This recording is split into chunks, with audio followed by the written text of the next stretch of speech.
Kalau, berkaca kepada kasus di India dan juga beberapa kasus juga terjadi di negara kita, walaupun sudah divaksinasi, ini tidak menjamin bahwa, seseorang tersebut atau mungkin negara yang sudah melakukan vaksinasi dengan proses yang sangat cepat, tidak menjamin akan kebal dari corona. Seperti apa Anda melihatnya, Prof?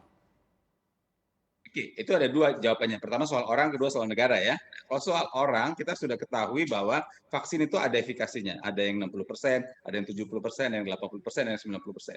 Kalau efikasi 65% misalnya, artinya kemungkinan orang itu sesudah divaksin, maka kemungkinan dia sakit itu 65% lebih rendah daripada orang yang tidak divaksin. Jadi kemungkinannya turun, jauh turunnya, 65% lebih rendah. Tapi kan tidak 100%. Jadi kemungkinan itu masih ada walaupun tentu saja kemungkinan sakit jauh lebih rendah.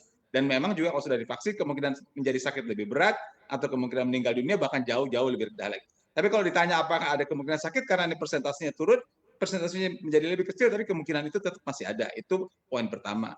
Poin kedua, bisa saja orang tuh tertular pada saat sebelum divaksin, gitu. Beberapa hari sebelum divaksin dia sudah kadung tertular kemasukan virus sehingga tentu saja dia bisa juga sakit, atau dia tertular hanya beberapa hari sudah divaksin, di mana antibodi belum terbentuk maksimal.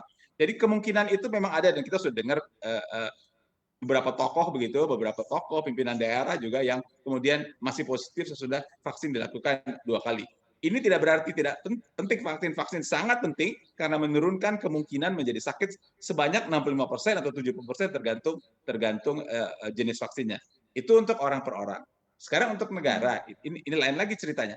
Negara seperti kita semua sudah ketahui yang diinginkan adalah terjadinya kekebalan kelompok atau herd immunity yang bisa tercapai kalau 70% atau 80% populasi negara itu sudah terlindungi sehingga penularan tidak bisa karena virusnya mau menular ke sana orang itu sudah divaksin, mau menular ke sana orang itu sudah divaksin gitu. Itu kira-kira gambaran herd immunity. Tapi itu memang baru tercapai kalau jumlahnya cukup besar, 70-80%.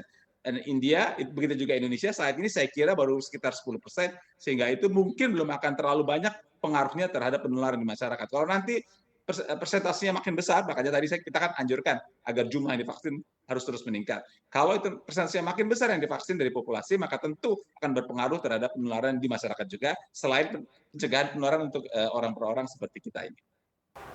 Nah, bagi Anda yang ingin mengikuti berita ekonomi dan juga bisnis, jangan lupa untuk install CNBC Indonesia di App Store dan juga di Play Store.